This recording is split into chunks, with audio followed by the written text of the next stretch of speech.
Welcome to my new video blog series, Moving Out of the Problem into the Solution. I'm Dr. Steve Grinstead, and I'm very excited to be here with you to present this information. I want to start with one of the most important pieces, I think, for people suffering with chronic pain, and that's learning about the stress-pain connection. And the theme here is if you manage your stress, you're going to better manage your pain. So thank you for joining me. And let's move forward here. A little bit about me. I've been managing my own chronic pain for almost 40 years now, and I'm the developer of a manualized treatment system I call the Addiction-Free Pain Management System. And I've also authored many different books, lots of peer-reviewed articles and publications, and I want to share my experience, strength, and hope with you. So let's talk about this connection between stress and pain. A lot of people don't understand the importance of this, but as stress levels go up, pain goes up. As pain levels go up, stress goes up. So it's really important to learn how to identify and manage stress triggers as well as pain triggers, and then more importantly, how to bring your stress levels down, which will in turn bring down your perception of your chronic pain. So we're going to talk about how to use a pain scale and get away from the traditional 0 to 10 pain scale and move into a more verbal pain scale. And then I'm going to talk about the importance of a stress thermometer. So when we talk about verbally describing levels of pain, I'm going to give you some of my words here. But what I would encourage you to do is pause this video and then write down your own 10 levels while this is really fresh. So if I'm at level 10, this is the worst ever. This is where I cannot function. I'm froze. That's it. I'm bedridden. And there's no way I can accomplish anything at all when my pain is up at that level. Fortunately, it very rarely gets that high today. Every once in a while it gets close though. This past week, I was up to a level 9, severe interference. I had trouble walking up the stairs to my bedroom. It was not a fun place to be. And I almost gave in to suffering. And then I had to remember, oops, I better practice what I teach. And stress management, relaxation response training was one of the things I did. Now, if I'm at level 8, this is where there's moderate interference with day-to-day functioning, but if I really push it, I can get things done. At level 7 is where it's starting to interfere with just daily things like brushing my teeth, tying my shoes, going to the bathroom, walking up the steps. It's just starting to interfere. I'm still able to do it, but it's taking a little more effort than usual. At level 6, this is where I'm starting to have some major distress, and I'm starting to cope emotionally, psychologically, and physically with difficulty. At 5, those coping problems are a little bit less, and at 4, this is where there's some distress, but I'm able to cope. I'm able to do the day-to-day things, and people around me might not even know I'm having pain.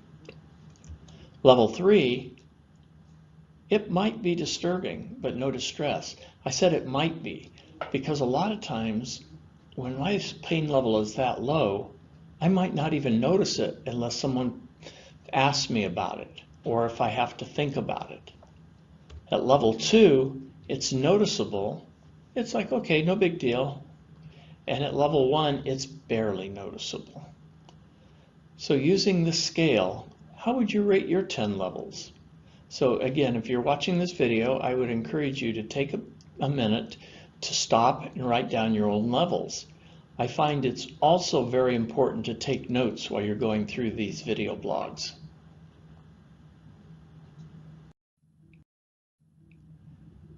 The second part of stress management is how to utilize a stress thermometer. So let me introduce you to one that I was working with when I was working with Terry Gorski in the Synapse Corporation. We have 4 different zones. We have the blue zone, which I call the relaxation zone. Sometimes this is where I want to get myself, or if I'm working with someone doing empowerment coaching, this is the goal, is to help them get down into this relaxation zone.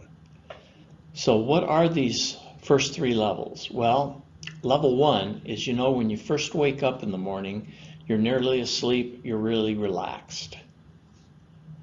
And at level two, this is where you're relaxed, but you're not focused yet.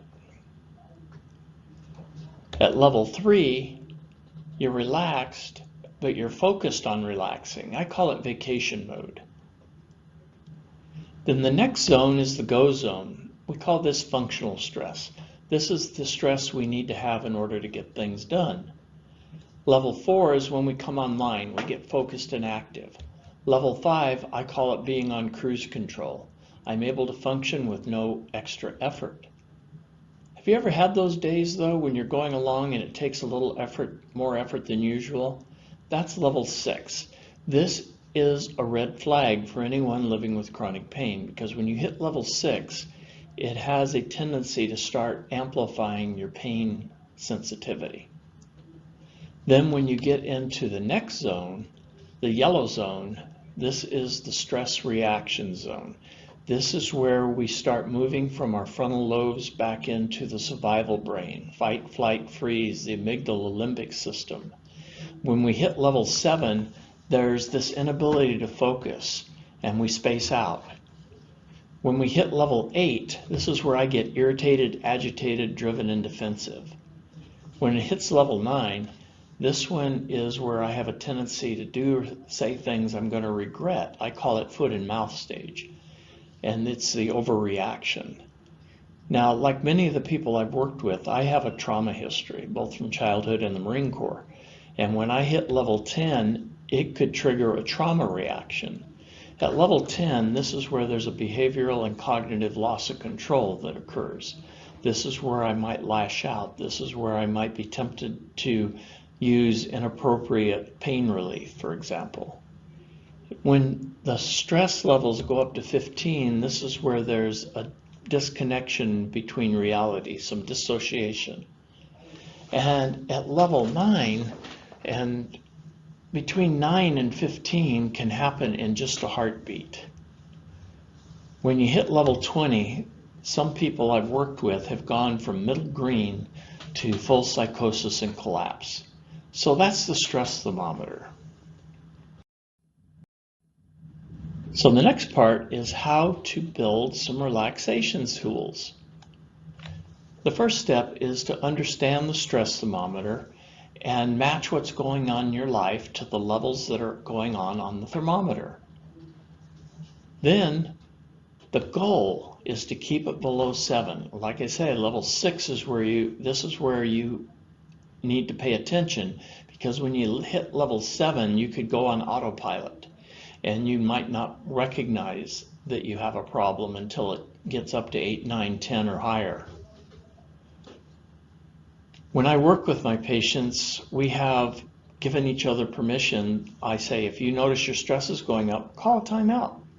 If I notice there's something going on, I'm going to stop us and say, where's your stress levels at? What's important is during that timeout to practice some immediate relaxation response tools. And then what I also ask my patients to do is make their own personalized stress thermometer with their own color coding, with their own labels for each of the 4 zones, and their own labels for each of the 10 levels on the stress thermometer. Here I want to show you a couple of examples of stress thermometers from some of my patients. The first one you can see, they called it the Stressometer. So chillin', thriving, battle stations, and Mayday. This person had a military background, you might be able to tell. Now this group that made this thermometer went for a kind of like a water theme. And level 10 was like a meteor strike, Armageddon. So you can see the different ways, and there's different ways to make personalized stress thermometer, and there's no wrong way to do this. So once you understand the stress thermometer, now it's time to learn some tools on how to regulate your stress levels. I often move muscle stressing, tensing, relaxing with deep breathing, progressive muscle relaxation. And there's a lot of online YouTube videos that you can find to help you do this. Guided imagery, there's hundreds if not thousands of different guided imageries that you can download and listen to. Talk about the hypnotic language. Counting backwards from 10 to 1 with the breath is one of my favorites. So when I notice I'm stressed, I'm agitated, irritated, anxious, I'll say out loud the number 10, then I'll take a deep breath.